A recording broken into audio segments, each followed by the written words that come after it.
Yesu maswali yote ambayo ameulizwa na Herod. Yes. Hakujibu hata moja. Exactly. Na hakufanya muujiza. Na ndiye alikuwa anangojea aone muujiza. Haufanyi yote basi kwa kesi. Kwa kesi tena kuuliza maswali. Herod na Pilate. Before hapa walikuwa maadui. But Yesu aliwashikanisha. Because after that they became enemies, friends. But previously they were enemies. Yes. Ukitaka kushika watu, watu wakiwa na witnesses wengi wanasema tuliona kitu fulani. Yes. What you do, unawaita in a room wakiwa kando kando. Okay. Then ukisha unauliza mtu watu uliona nini anakuambia, mwingine uliona nini anakuambia. Then ukishashikanisha testimony yao utajua kama zina agree. Yes. If whatever they are saying does not agree, then unajua kwamba it is not true. Yes. And that is what is happening. Watu wengi wameinuka to give their testimony which is false. Yes. But their testimony is not agreeing. Yes. So inamaanisha wanakosa sababu ya kumua because inasema in the law of the Jews walikuwa wamesema by the testimony of 2 or 3 people. Yes. A matter is settled. Exactly. A matter is established. Yes. But now kuna testimony mingi zimeinuka na watu wameinuka but whatever they are saying hawajapata the testimony of 2 or 3 ambayo ina agree. Inakubaliana.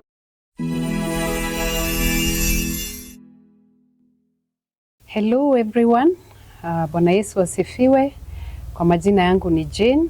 I'm born again. Jesus Christ is my personal savior. I thank God for this opportunity that he has given us to learn. I want to invite a friend of mine and my brother. Karibu sana mkundugu yangu. Hello Jane. Hello. You're good? I'm good kabisa. Hata mimi niko salama. Naendeleaje? Naendelea salama. Naendelea poa. Kabisa nafurahi kukuona. Let me introduce myself. My name is Francis Kenji. Yes. I'm a teacher of the word. I'm born again.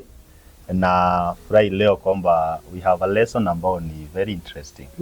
So and I know tutasoma wote pamoja because the word of God is ni sword ambayo inakata kuwili. So wale ambao unafundisha na hata ambao unafundishana you also learn as you are teaching the same word. Okay. So joko bata sisi tuna explain ama tunasoma kitu tunasomesha watu vitu we also learning something and gaining something. Wow. Yeah. That is very good, very, very good. And I can concur with that because every time you get into the word, you find something to learn. Yeah. So I know our viewers, I don't know if you have a pen or a Bible. It is good to learn together with us because this word, I know it will transform your life today and forever. And if you have a friend, please make sure you can share with them or you can call them and tell them to join us. Karibuni sana. Yes, my brother, what is the topic today?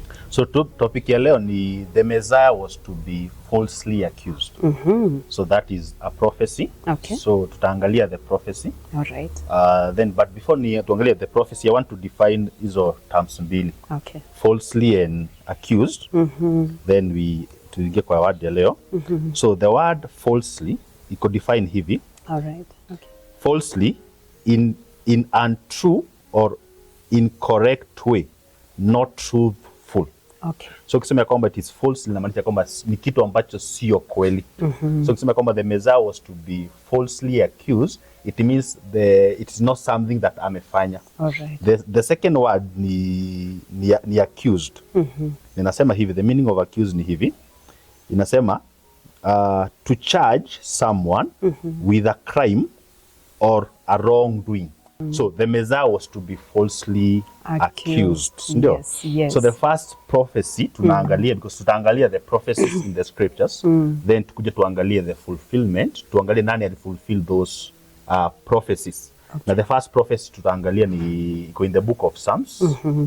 Psalms chapter 35. All right. Psalms 35, 11 to 13. Okay. The Bible says in Psalms 35, 11 to 13, fierce witnesses rise up. They ask me things that I do not know. They reward me evil for good to the sorrow of my soul. But as for me, when they were sick, my clothing was sackcloth. I humbled myself with fasting, and my prayer were returned by my own heart. Yes. Now, turudi tena verse 11. That focus na verse 11. Okay. Fierce witness rise up. Fierce witness rise up. And then they ask me things that I do not know. They ask me, remember imesema witness. Yes. But they are asking me what I do not know. All right. Tuendelee. They reward me evil for good. So they are rewarding me evil for good. Inamaanisha the one who is accused Yes. by these people ama the witnesses Yes. ni mtu ambaye aliwafanyia mazuri. Okay. But witnesses wame rise up na wananiuliza maswali ambao hata mimi sijui. Alright. Inamaanisha kwamba some they are accusing me with something hata mimi mwenyewe I do not know. Yes. Yeah. So that is the Messiah speaking. Okay. And he's saying that witnesses wameinuka na wanasema mambo kunihusu ambaye hata mimi mwenyewe sijui. Sijui. Another thing anasema wanani reward evil for good. Yes. Mimi nimekuwa tu nikifanya vizuri but now they are rewarding me for the good I have done with evil. That is one prophecy. Right. Now turn to Psalms 109. Okay. Psalms 109 from verse 1 from verse 1 to verse 3. The Bible says, "Do not keep silent, O God of my praise, for the mouth of the wicked and the mouth of the deceitful have opened against me." So the one is who is speaking is telling the Lord, do not keep silent. Yes. Of the wicked and the mouth of deceitful. And the mouth of deceitful. Yes. Deceitful ni mtu mdanganyifu. He is not saying what is true. Yes. So the Lord does not keep silent because the mouth of the wicked and the mouth of the deceitful have opened against me. The mouth of the deceitful and the mouth of the wicked have opened against me. Mwenye anasema the Lord usinyamaze. All right. Tuendelee. Now in verse 3, no, in verse 2. Verse 2 part B inasema they have spoken against me with a lying tongue. Now, they have spoken against me with a lying tongue. Yes. So inamaanisha Bwana usinyamaze. Because midomo ya waovu na midomo ya wadanganyifu imeinuka kinyume changu. Yes. Na wanaongea mambo ambayo sio ya kweli kinyume na mimi. Yes. They have also surrounded me with words of hatred and fought against me without a cause. Sikia? Wamenizunguka na wamenizunguka na nini? They have also surrounded me. Wamenizunguka na maneno ya chuki. Yes, and fought against me without a cause. And fought against me without a cause. In short, yes. Huyu mwenye anaomba Mungu asinyamaze amtetee, anasema everything that he's being accused of hajafanya. Whatever they are speaking is deceitful.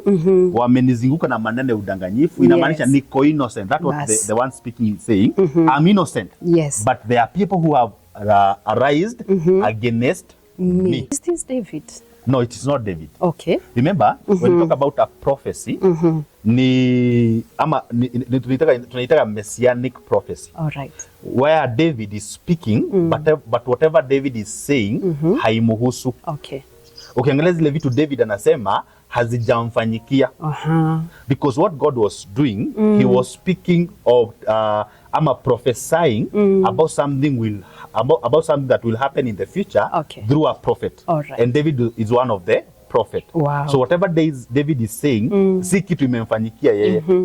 But kile anasema ni kitu ambacho kitafanyikia mwingine. So it is the Lord speaking through David and saying what will happen to him. Okay. So in the book Isaiah 53. Isaiah 53 ni one of the chapter ambayo inaongea kuhusu what was to happen to the Messiah, the suffering he was to go through. Okay. Inaanza from verse 8. Verse 8. Isaiah 53 verse 8. He was taken from prison. So there's a person here who was taken from prison. And from judgment. And from judgment. And who will declare his generation. And who will declare his generation. So there's a person hapa ambaye anatolewa from prison. Prison. Na to judgment. To judgment, yeah. Tuendelee. And then it goes, for he was cut off from the land of the living. So inamaanisha aje? Not only from prison and to judgment, Yes. he was cut off from the land of the living. So mpaka amalizia kukufa. Okay. Twende tunataka kujua ni nani huyu. Okay, for the transgression of my people, he was stricken, and they made his grave with the wicked. Now, to understand, the one who is speaking is the Lord through Isaiah. And the Lord is saying that he's speaking about a person. Okay. Na anasema this person was taken from prison to judgment. Yes. And from judgment, he was cut off from the land of the living. Yes. But anasema aje, this happened to this guy because of the transgression of my people. Now, the Lord. Okay. Asema kwamba whatever was happening to this guy happened to him because of the transgression of my people. Tuendelee. Okay, and they made his grave with the wicked. Now they made his grave. Now this person. Yes. Remember ametolewa from prison to judgment, from judgment to death. Yes. But he yote haijamfanyikia because of the sin ama the transgression of my people. Okay. Then tunaambiwa kwamba alizikwa na with the wicked. With the wicked. Yes. So he died with the wicked. Ama he was counted kama muovu na waovu. And then but with the rich at his death, because he had done no violence, nor was any deceit in his mouth. No, kwa nini alikufa na waovu? Yes. But at his death anazikwa na matajiri. Kwa nini anazikwa na matajiri? Because alikuwa innocent. Yes. That is good. Nirudie verse 9. Verse 9. And they made his grave with the wicked. So they made his grave with the wicked. In short, he died together with the wicked. Ama wakafanya kaburi yake pamoja na waovu. Yani amewekwa kikapu kimoja na waovu. Yes. But with the riches at his death. But at his death with the riches. With the rich. But and because he had done no violence. Now, because he had done no violence. Now, who is speaking that this guy, who is saying that the one who is dying had done no violence? It is the Lord. Yes. Because he has done no violence. The reason why anakufa na anazikwa ama anazikwa na matajiri ni kwa sababu hakuwa amefanya uovu wowote. Wow. Nor was any deceit in his mouth. Now, can I read that with a different version? Nisome maybe in NLT. Okay. That is Isaiah 53. Nisome from verse 7 to flow. All right. He was oppressed and treated harshly, yet he never said a word. He was led like a lamb to the slaughter, and as a sheep is silent before the shearers, he did not open his mouth. Unjustly condemned. So this guy, the Messiah, is unjustly condemned. He was led away. No one cared that he died without descendants. That his life, no one cared also that his life was cut short in midstream. But he was struck down for the rebellion of my people. Verse 9. He had done no wrong and had never deceived anyone. So the Messiah had done no wrong and had never deceived anyone, but he was buried like a criminal. Sawa? He was put in a rich man's grave. That's what NLT nasema. So he was buried like a criminal, but there's something that happened to him. He was buried in a rich man's grave. Kwa sababu gani? Because he had done no violence. The reason why he's buried like a rich, ama with the rich, is because he had done no violence. Yes. And then nor was any deceit in his mouth. So inamaanisha, even if ametolewa from prison to judgment, from judgment to death. Yes. Hiyo yote imemfanyikia kwa kitu ambacho hajafanya. Kwa kinywa chake hakuna kitu yote amesema kibaya na hakuna kitendo amefanya ambacho ni kiovu. Tuna kitabu cha Mark chapter 14. Tusome from verse number 43. Tutaenda mpaka 65. All right. Okay. So there's a lot of reading hapa tutafanya, but zote nataka za the first thing nataka to understand who is this person. Remember? Yes.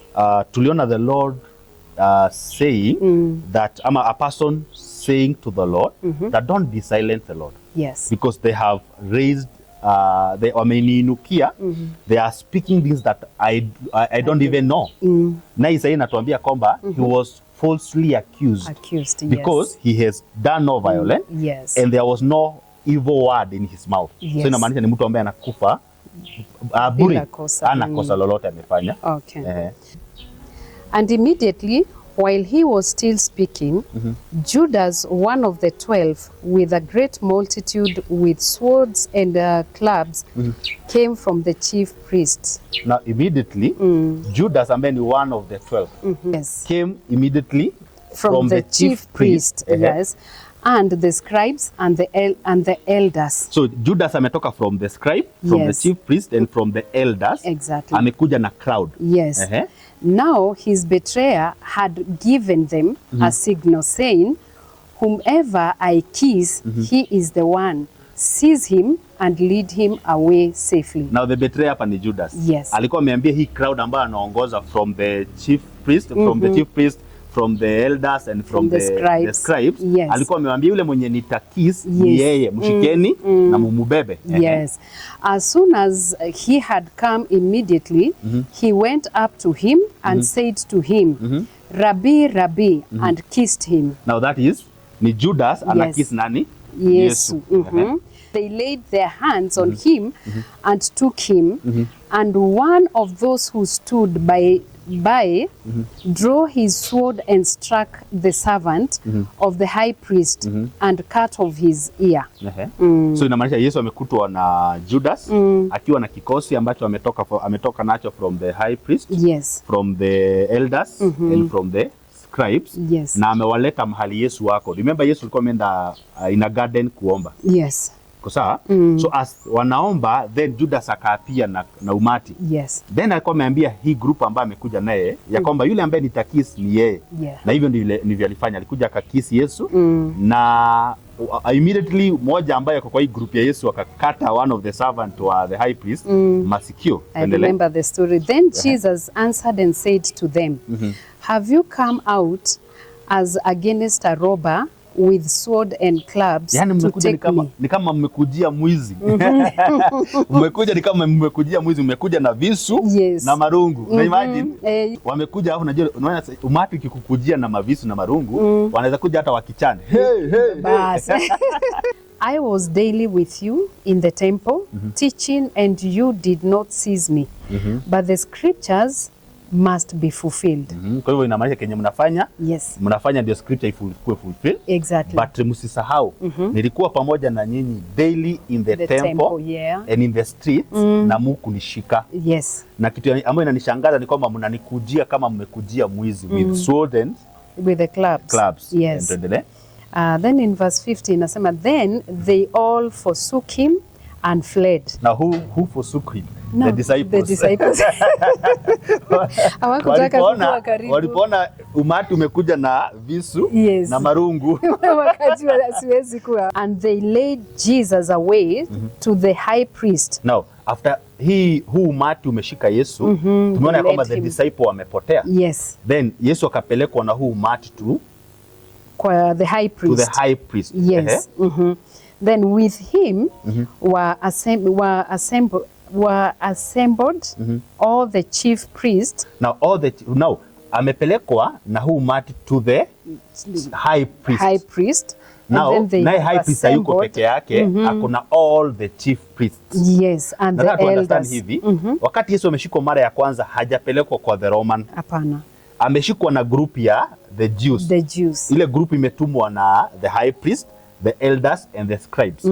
Walipomshika walimleta kwa wale waliokuwa amewatuma, ambao ni high priest na this other priest. Alright. So after ameletwa, usisahau ni usiku. Na wakakutana mahali pamoja wanafanya nini? And then verse 54, they assembled all the chief priests, the elders and the scribes. But Peter followed him at a distance. Now Peter bado anafuata in a distance. Pole pole tu. Right into the courtyard of the high priest. And he sat with the servants and warmed himself to the fire. He warmed himself to the fire. Now the chief priest and all the council sought testimonies against Jesus to put him to death. Now, wamemshika usiku. Yes. Na wamemleta kwa the council. Na hii council iko na the high priest, the chief priests, the elders, and the scribes. Yeah. Now wanatafuta kitu ya kumfanya wamuue. Unajua wezi wa mtu bure. Lazima umtafutie makosa. And remember, kuna mahali tutasoma ya kwamba wana avoid kusikue na fujo ya umati. Because wakifanya kitu bila kuonesha sababu ya nini wanamuua, then kutakuwa na commotion. Then kutakuwa na kama umati umewainukia. So lazima watafute sababu ya kunini ya kumuua. Na ndio watafute sababu lazima watafute witnesses. Yes. Now that's what they are doing. And verse 55. Now the chief priest. And all the council sought. And all the council sought testimony against Jesus to put him to death. Now the testimonies zinatafutwa ndio wamuue. Exactly. But found none. But they found none. Yes. For many bore false witnesses against him. Now many, not one. Many people bore false witnesses against him. Yes. But their testimony did not agree. But hawakuwa, their testimony haikuwa ina agree. Unajua kitaka kushika watu, watu kiwa na witnesses wengi, wanasema tuliona kitu fulani. What you do, unawaita in a room, wakiwa kando kando. Then ukisha unauliza mtu uliona nini, anakuambia. Mwingine uliona nini, anakuambia. Then ukisha shikanisha testimony yao, utajua kama zina agree. Yes. If whatever they are saying does not agree, then unajua kwamba it is not true. Yes. And that is what is happening. Watu wengi wameinuka to give their testimony, which is false. Yes. But their testimony is not agreeing. Yes. So inamaanisha wanakosa sababu ya kumua because inasema in the law of the Jews, walikuwa wamesema by the testimony of 2 or 3 people, a matter is settled. A matter is established. Yes. But now kuna testimony mingi zimeinuka na watu wameinuka, but whatever they are saying, I agree. Hawajapata the testimony of 2 or 3 ambayo ina agree. Inakubaliana wao. Then some rose up and bore false witnesses against him, saying, we heard him saying, I will destroy this temple made with hands, and within 3 days I will build another made without hands. But not even then, just again in verse 59, but not even then did their testimony agree. Hata walipoleta jaribu kuleta ile story ya alisema hata haribu hekalu na ijenge na siku 3, baka your time bado their testimony haiku agree. Did not agree. And the high priest stood up in the midst and asked Jesus, saying, do you answer nothing? Now inamaanisha aje? All this time, yes, Yesu anakuwa falsely accused. Exactly. Remember tusisahau from the scriptures tuliona ya kwamba the Messiah was to be falsely accused. Yes. Na tukaona ya kwamba alitolewa from prison to judgment, from judgment to death. To death, yeah. But hiyo yote ilimfanyikia na hako amefanya any violent, no was any deceit word found in his mouth. Okay. Now tumepata mtu anaitwa Yesu hapa ambaye ameshikwa by a person ambaye alikuwa karibu naye kumbetray. Then amepelekwa to the chief priest na the high priest na the scribes na the elders. Wameleta mashahidi ambao watasema kitu ambacho watapata ya kumshtaki. But all those witnesses, their testimony hai agree. So walipoona kwamba hai agree, the high priest akaona acha nijitafutie. So akainuka na akasema aje, kwani haujibu kitu? Which means hii time yote Yesu anakuwa falsely accused, he's answering nothing. Hasemi hapana, hiyo ni uongo, hiyo amedanganya. Hiyo ni ukweli. He's just quiet. Now high priest anashindwa, tunangojea useme neno ndio hata tukushike na hata hiyo neno basi. Lakini hata hiyo neno hausemi. Endelea. Again the high priest answered him, saying to him, Are you the Christ, the Son of the Blessed?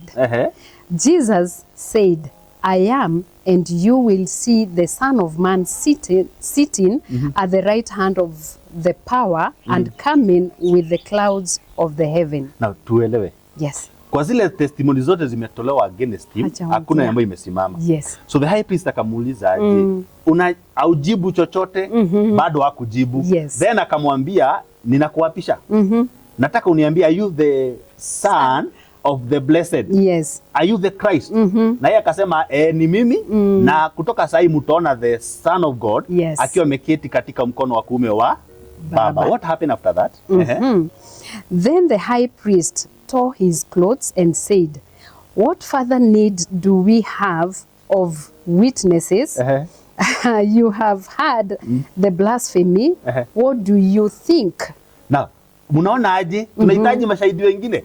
Ameshasema kitu ambao ni blasphemy. Nini amesema? Amesema yeye ni mwana wa Mungu.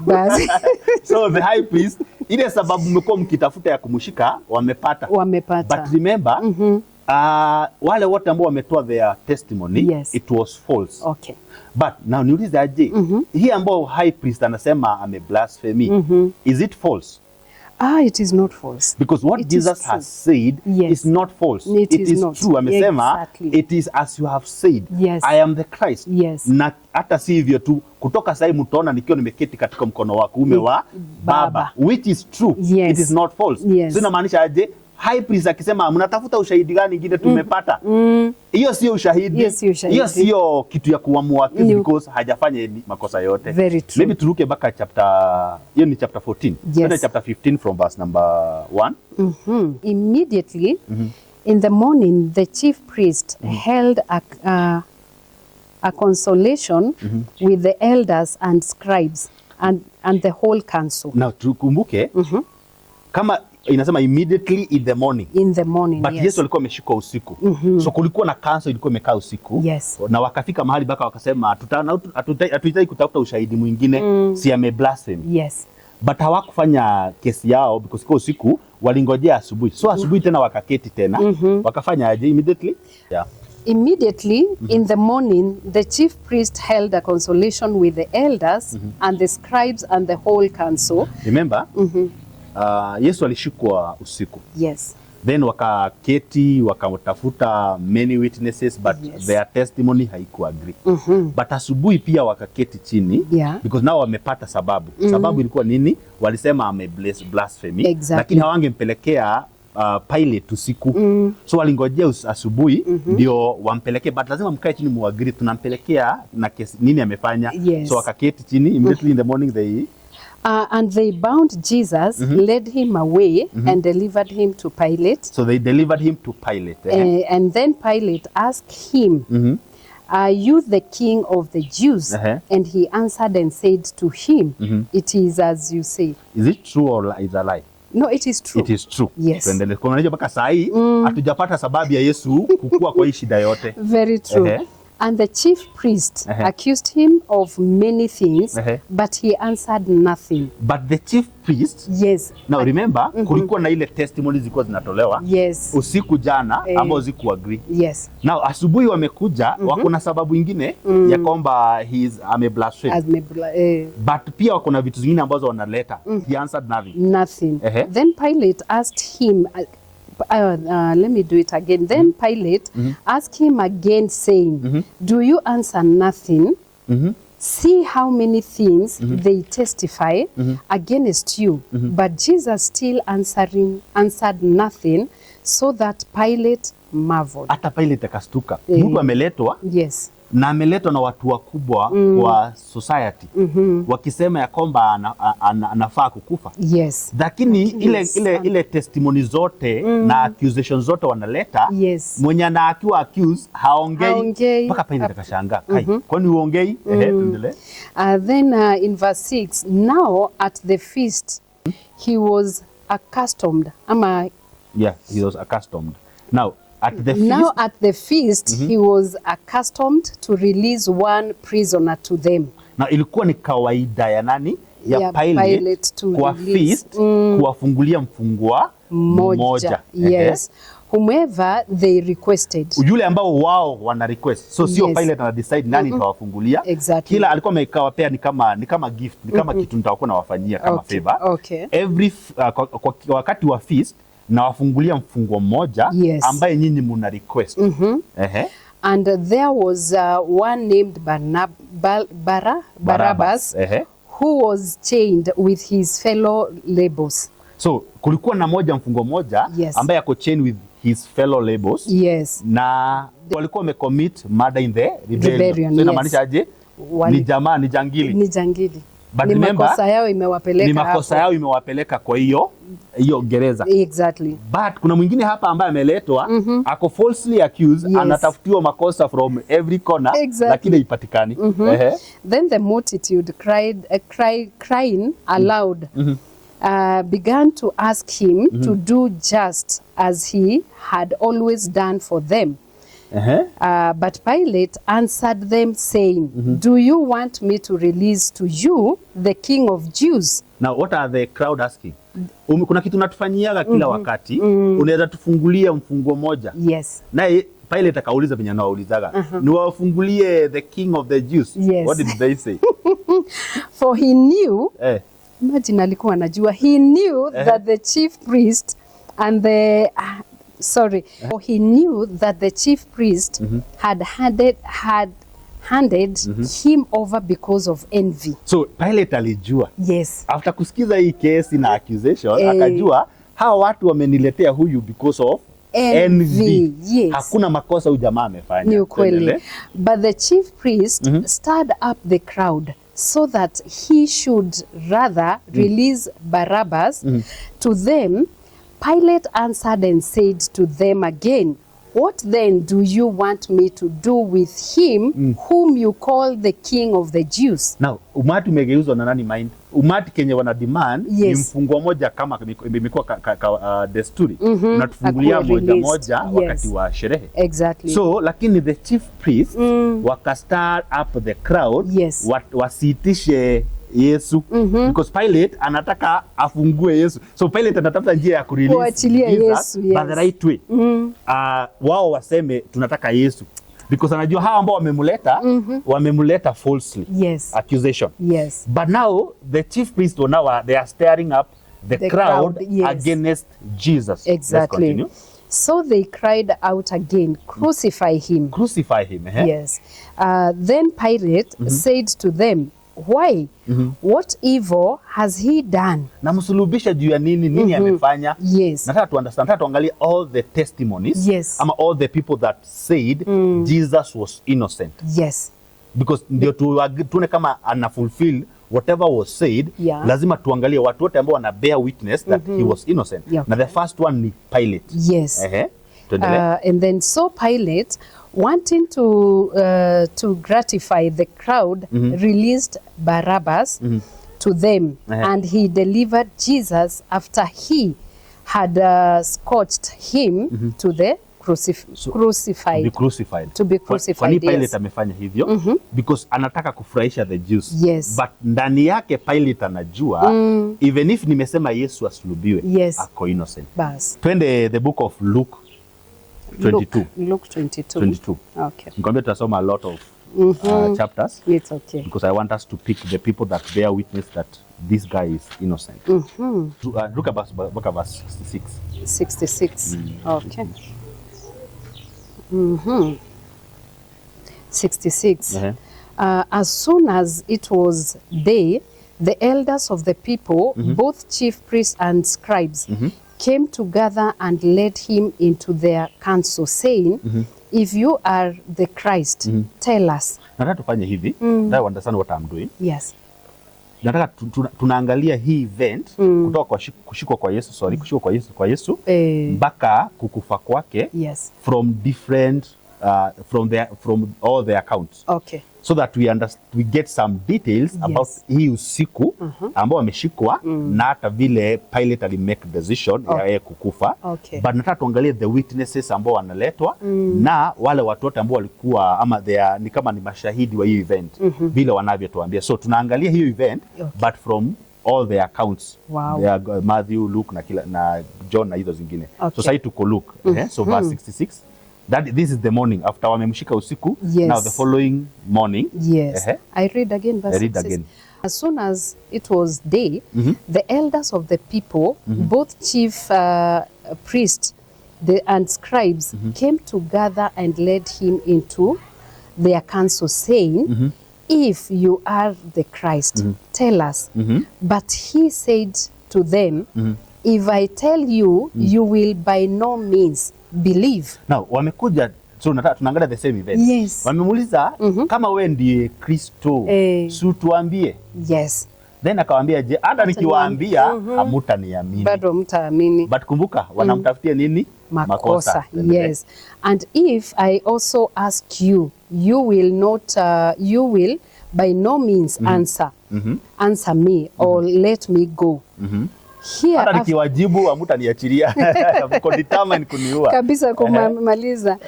Hereafter the Son of Man will sit on the right hand of the power of God. Then they all said, are you then the Son of God? So he said to them, you rightly say that I am. Beautiful. Amefanya kitu mbaya. It is true. Exactly. Tuendelee. And they said, what further testimony do we need? For we have heard it ourselves from his own mouth. Ame blasphemy. 23 verse 1. 23 verse 1. Then the whole multitude let me read it again. Then the whole multitude of them arose and led him to Pilate, and they began to accuse him, saying, we found this fellow perverting the nation and forbidding to pay taxes to Caesar. To understand. Okay. Ndio tulisema tulipokuwa tunasoma Mark. Yes. Tumeambia kwamba the chief priest walikuja na a lot of accusation. Exactly. But hazikuwa proven. But hawatu kuambia what was the accusations. Yes. Now hapa ndo tunapewa some of the accusations. Now what is the accusation ya kwanza? Tumeambiwa nini walisema? Ati tulimpata akisema nini? This person is forbidden people to pay taxes. Ati huyu jamaa anaambia watu wasitoe tax kwa Caesar. Then again anasema saying that he himself is Christ, a king. And then Pilate asked him, saying, are you the king of the Jews? So Pilate hakuuliza hiyo story ya tax. Hapana. Because hiyo I think aliona hapa ni ukora tu. Yes. But yeye aliuliza, are you the king of the Jews? Tuendelee.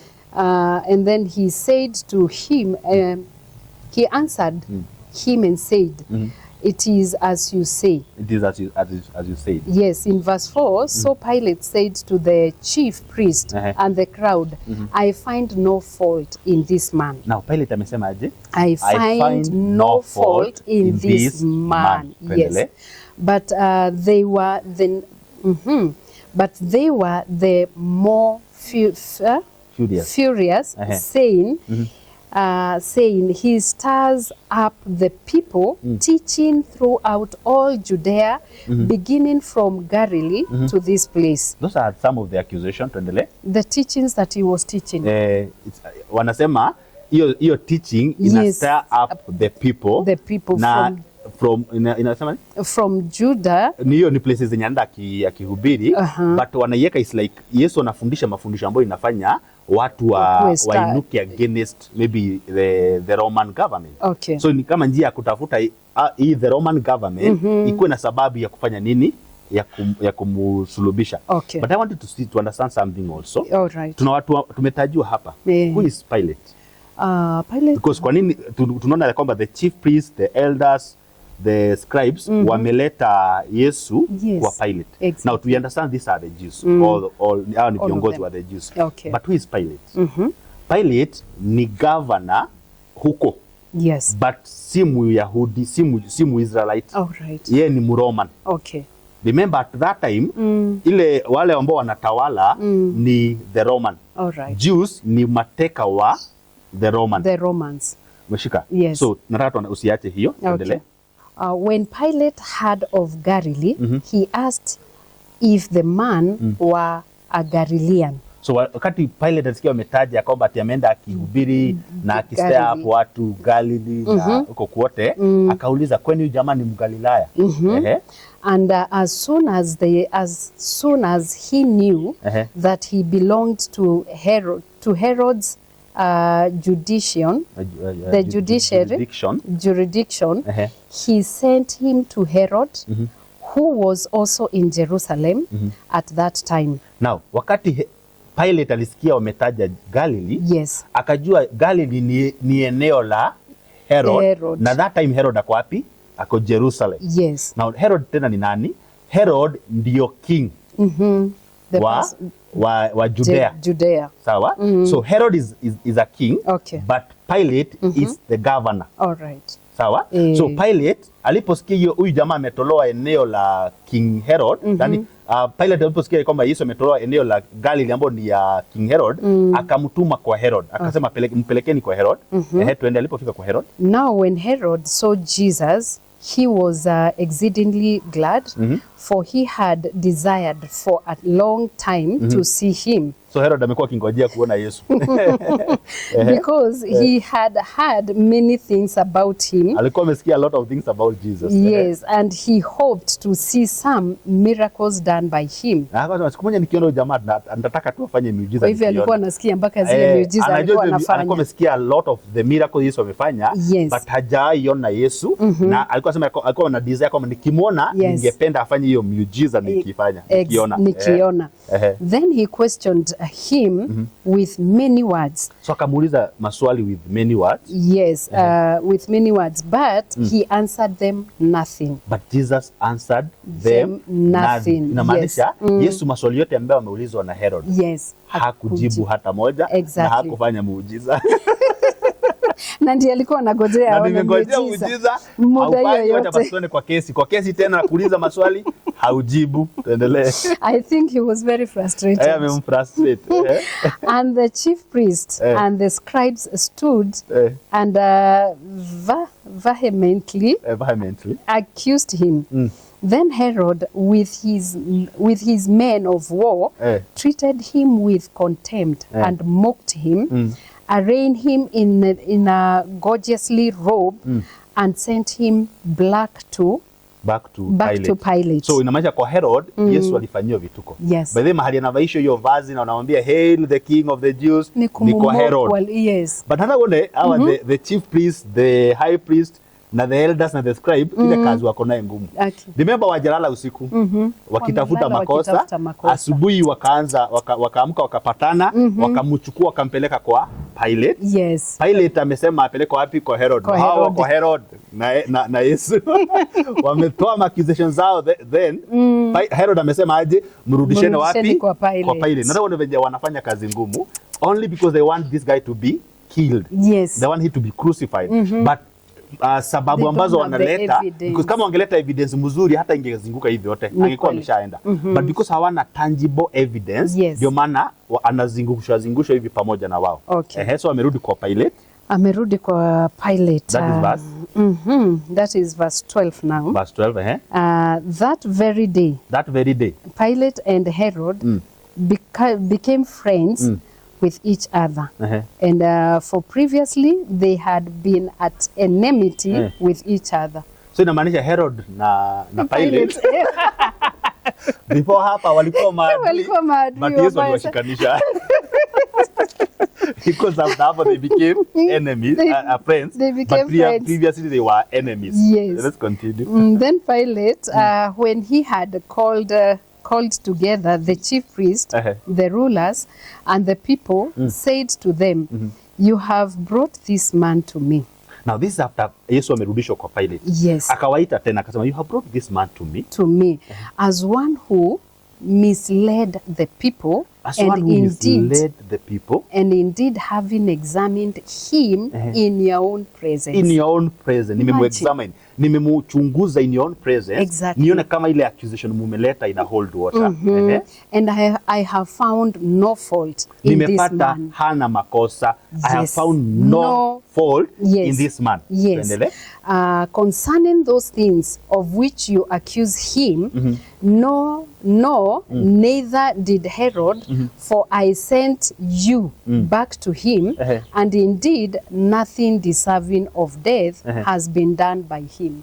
Imagine, hata baada ya kumtuma kwa Herod, hata Herod baada ya kumoki Yesu, kumvaisha ngozi, nini vazi na kumok, arudi akaandika, akapeana ripoti ya kwamba hata kama hao jamaa wamekuja na kesi, hata mimi sijaona sababu ambayo ina deserve death kwa jamaa. So inamaanisha Herod is the second person. The first one who to say that Jesus is innocent is Pilate. Yes. The second person to say that Jesus is innocent is Herod. Exactly. Matthew 26. 1 to verse Matthew 26. From verse 1. Now it came to pass when Jesus had finished all this saying that he said to his disciples, you know that after 2 days is the Passover, and the Son of Man will be delivered up to be crucified. Verse 57. 57.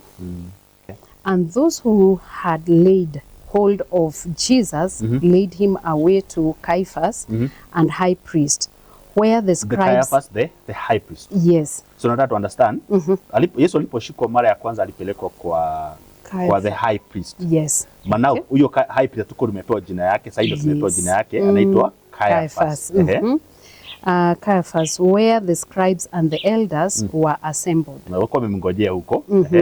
But Peter followed him at a distance to the high priest courtyard, and he went in and sat with the servant to see the end.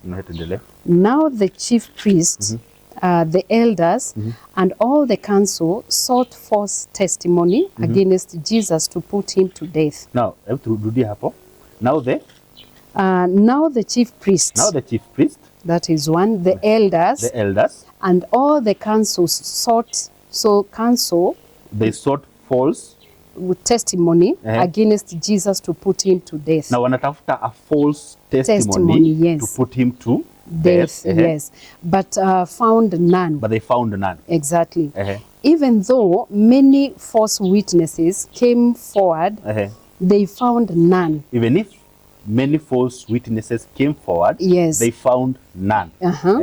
But at last, 2 false witnesses came forward. But at last, remember kwa hizo accounts zingine tumesoma tujapewa kuhusu these 2 guys. Exactly. But at last kukapatikana watu wawili. Hao watu wawili walisema nini? Hao watu wawili wakasema 2 false witnesses came forward and said, this fellow said, I am able to destroy the temple of God and to build it in 3 days.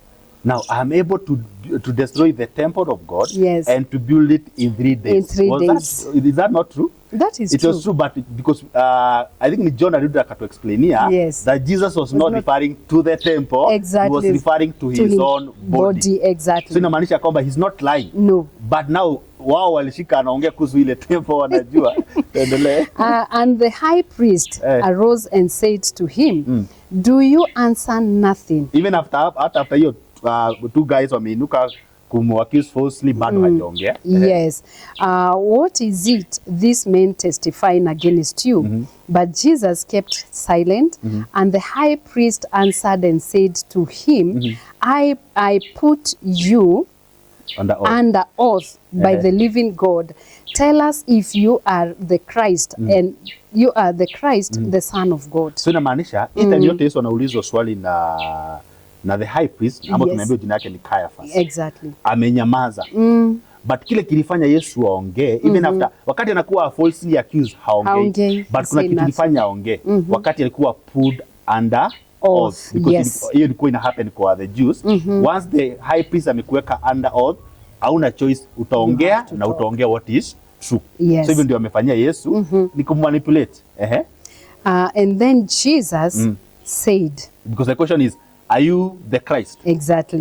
Then Jesus said, it is as you said. I am the Christ, as you said. Yes, nevertheless I say to you, hereafter you will see the Son of Man sitting at the right hand of the power and coming on the clouds of heaven. Then the high priest tore his clothes, saying, He has spoken blasphemy. What further need do we have of witness? Looking now, you have heard his blasphemy. What do you think? Now niulize aje, ukaulizwa na mtu. The chief priest, the high priest, the scribes, the elders, hii council, iki walisulubisha Yesu ama walitaka Yesu akufe. Ukiulizwa ni nini ambao walipeleka mbele ya Pilate, ama nini ambao walisema walikuwa na sababu ya kumsulubisha ni gani? Actually, the reason ambao wako naye, there's nothing. Hawana. Na nini wanaita blasphemy? Because after hiyo testimony zote haziku agree. So ni gani ambao walisimama naye? Because kama zija agree mwezi enda kwa Pilate. Inamaanisha kuna yenye mume stand naye. Ni gani mume stand naye? Kwamba anajiita Kristo. Ndio amesimama naye kweli. Which is not a lie, it is true. Yes, that's true, yes. Uko chapter ngapi? Uko verse ngapi? Verse 65. Verse 65 ya tusome mpaka verse 68. 55. Niko 55. Ya Matthew 55 nimesoma 67. Uko 67. Soma hiyo verse 68, then turuke mpaka Matthew 27:11. 68 saying, okay, let me start from 66. What do you think? Then answered and said, he is deserving of death. He is deserving of death because of? Yes, because of blasphemy. Imagine. Pat in his face and beat him, and others struck him with the palms of their hands, saying, prophesy to us, Christ, who is the one who struck you. Ni wapi anafanyia hizo vitu? Anafanyiwa remember si kwa Pilate. Remember kwa Herod kuna vitu alifanyiwa. Exactly. Hapa tuyuko kwa Herod na tuyuko kwa Pilate. Nataka tujue kwamba kuna vikao vitatu vilikaiwa, watu walikaa chini talking about Jesus. Exactly. Kwa Pilate, kwa Herod na kwa high priest, kwa Caiaphas. So hapa tuko kwa Caiaphas. So kwa Caiaphas sababu wamesema ame blasphemy, walimpiga, wakamtemea mate, wakamwambia, wakamfunga uso na kumwambia prophesy to us, kumumoko. Kwa saa twende chapter 20, hiyo ni 26, 27. 27 from verse 11. Verse 11. Now Jesus stood before the governor, and the governor asked him, now saying, that is Pilate. Yes. Asked him, saying, Are you the king of the Jews? Jesus said to him, It is as you say. And while he was being accused by the chief priest, the elders, he answered nothing. Then Pilate said to him, Do you not hear how many things they testify against you? But he answered him not one word, so that the governor marveled greatly. Yes, I go ahead. Now at the feast, the governor was accustomed to release to the multitude one prisoner whom they wished. And at that time, they had a notorious prisoner called Barabbas. Then, therefore, when they had gathered together, Pilate said to them, Whom do you want me to release to you? Between now Jesus and Barabbas? Barnabas or Jesus, who is called Christ. For he knew that they had handed him over because of envy. While he was sitting on the judgment seat, his wife sent to him saying, focus na hapo. Yes. While he was sitting at the judgment seat, his wife, now the wife of Pilate, ametumana kwa mzee wake, ambiwe nini? Having nothing. Now what is the wife saying? The wife is saying, have nothing to do with that just man. Now the wife of Pilate is telling the husband that have nothing to do with that just man. Yes. So huyu ni mtu wangapi kutuambia Jesus is innocent? Watatu. Mke wa nani? Wa Pilate. Yes. For I have suffered many things today in a dream because of him. But the chief priest and the elders persuaded the multitude that they should ask the Barnabas and destroy Jesus. The chief priest and the scribes, Elders. they succeeded in persuading the multitude. Tuko verse ngapi? Tuko verse 20. That is verse 20. Tuendelee. Verse 21, then governor answered and said to them, which of the two do you want me to release to you? Then they said, Barabbas. What then shall I do with Jesus, who is called Christ? Of the Christ. So wakatangaza crucified him. Yes. John 18, verse 28. Then they led Jesus from Caiaphas to the praetorium. And so Caiaphas was the high priest. Yes. And it was early morning, but they themselves did not go into the praetorium, lest they should be defiled, but that they might eat the Passover. So inamaanisha tufuate story. Ndio maana nimesema tusome every angle ya hiki tu. Okay. Wakati walileta Yesu kwa Pilate, remember hawakuingia, hawakuingia kwa nini, kwa hiyo tunaita sijini pale sama nini, wanaita something. Walisimama nje. Yes. Sawa? So ndio wasije wakanajisika, ndio wasikose kula Passover. So what they did, walisimama nje. So waliposimama nje, Pilate ndiye alikuja nje. Okay. Sikize, Then I continue. Pilate then went out to them and said, so yeye ndiye ilibidi atoke nje. So kuingia. That's how they were serious with their loss. Oh my God. What accusation? Where is that? What accusation do you bring against this man? They answered and said, because ukileta mtu lazima ulete na accusation yake. Exactly. They answered and said to him, if he were not an evader, we will not have delivered him up to you. Kama si mkosaji huyu tungekuletea. Then Pilate said to them, you take him and judge him according to your law. So inamaanisha Pilate kama wapatia opportunity. Imagine. Kama ni sheria zenu wamevunja, si nyinyi mwende mumjudge according to your laws. Yes. Then Pilate said to them, you take him and judge him according to your law. Therefore the Jews said to him, it is not lawful for us to put anyone to death, that the saying of Jesus might be fulfilled, which he spoke, saying, by what death he would die. So inamaanisha hivi, that wakati Pilate alitoka nje, akawaambia simwende mumhukumu according to your own laws. But wao wakasema ya kwamba haijaruhusiwa, ama it is not lawful for us to put any man to death. But that was to fulfill something Jesus said, saying akisema kuhusu kifo chake. Let's continue. Then Pilate entered the praetorium again, called Jesus and said to him. Now, kama amemuita ndani na wale watu wengine ndani, inamaanisha wako watu wakati Pilate ameingia na Yesu ndani. Wale wamebaki nje. Exactly.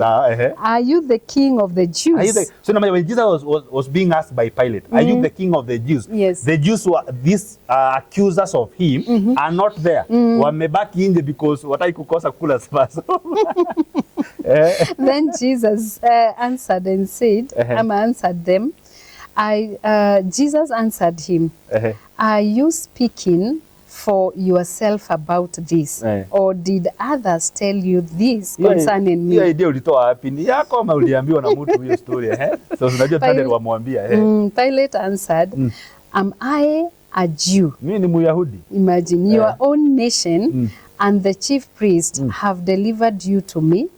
What have you done? Jesus answered, my kingdom is not of this world. If my kingdom were of this world, my servant would fight, so that I should not be delivered to the Jews. But now my kingdom is not from here. Now let me ask a question, because nataka mwende tunamalizia. Okay. Wakati Yesu ameletwa kwa Pilate, Pilate ameuliza aje, what accusation Yes. Mumeleta ni accusation gani mumeleta ya jamaa? Mnamuaccuse nini? Yeah. What do you think was their answer? Because remember ile zingine zote accusations zote haikuwa na support. So na hizo wajaleta. Yes. Because walipokuwa nazisema haziko zinafanya kazi. But kuna yenye wameleta specifically moja peke yake. Na hiyo ndio Pilate anamuuliza because alisema he is the Christ.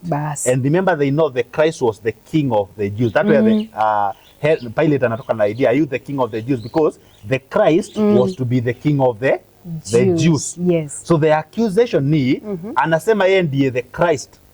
Na anataka kumaanisha kwamba yeye ndiyo king of the Jews. Yes. Now, let's continue.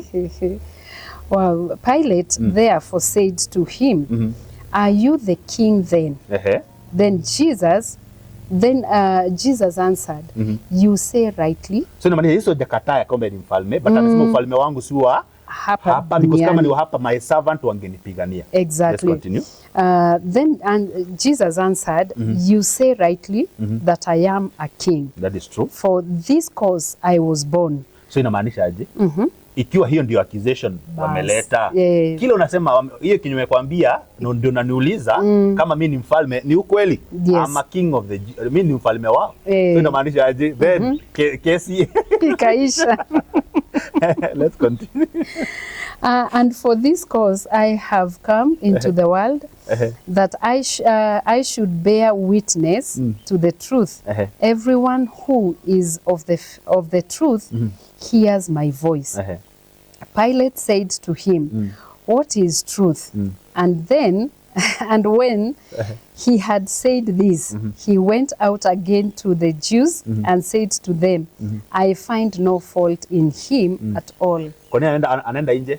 Kwa sababu group imejaa huku nje bado inagojea ndio. So Yesu na Pilate wako ndani kwa hii hall peke yao. Bana lazima nirudishie wale ripoti. So akaenda akawaambia huyu jamaa tuko naye huku ndani hana makosa. Umeshika? But nataka tuandasabi because tuendelee zaidi. Later tunaambia kwamba even Judas was remorseful. Na akasema I have done wrong for betraying an innocent blood. So inamaanisha pia Judas ana confess that even if nilimbetray Jesus was innocent. Wow. Ile kesi zote Yesu aliletewa zilifanya apelekwe kwa Herod, zilifanya apelekwe kwa Pilate, zilifanya akue kwa council usiku, zote hakuna yenye iliproviwa to be true. Tumaliza na Acts chapter 3. Acts chapter 3. Now after Yesu amekufa amefuka, now Peter ameanza amerudi kwa the Jews sasa na anataka kuwashughulikia, but as he is preaching the gospel anawakumbusha ya kwamba mliwa mtu innocent. So Acts chapter 3 from verse 12 to verse 19. Okay. Chapter 3 from verse 12 to verse 19. Okay, so Peter. This after wameponya kiwete. Kwa the beautiful gate ya kwenda temple. So Peter So when Peter saw it, he responded to the people, Men of Israel, why do you marvel at this? Or why look so intently at us, as though by our own power or godliness we have made this man walk? Now, remember, Peter ameponya kiwete wakiwa na John. Then watu wamekuja mahali wako inaitwa in Solomon's porch with amazement. Na Peter anauliza, kwa nini mnatuangalia ni kama si ndio tumeponya huyu jamaa ama ni venye si ndio watakatifu sana? Let's continue.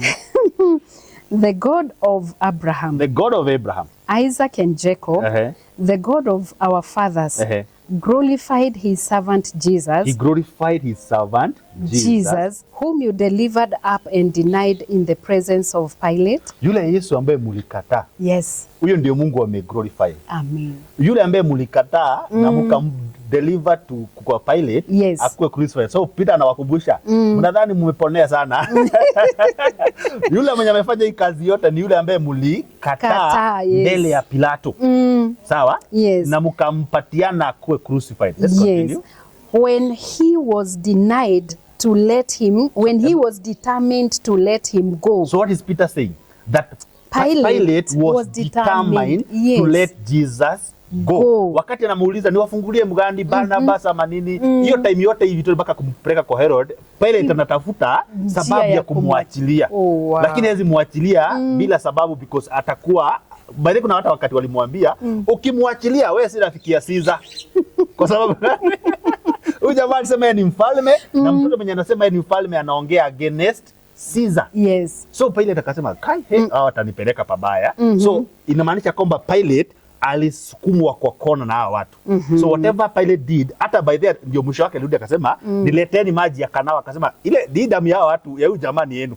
Inamaanisha aje Pilate was determined to let Jesus go. Why? Because according to him, Jesus was innocent. According to Judas, Jesus was innocent. According to the wife of Pilate, Jesus was innocent. According to Herod, Jesus was innocent. According to the Jews, it was different. Okay, but you denied the Holy One and the just and asked for a murderer to be granted to you and killed the Prince of Life. Mulikata the just one. Mukasema mnataka mauaji. Wow, so this short, is very good. It proves that number one. Yes.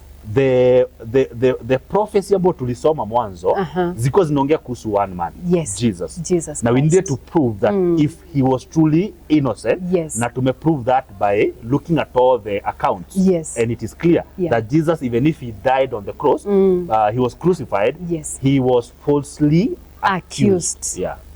Wow. Wow, that is very, very powerful. I've enjoyed myself. Indeed, to me prove ya kwamba Jesus was innocent and he was falsely accused. I hope you have learned together with us, and how I pray that next time you'll join us. We love you so much, and God continue to keep you. Shalom.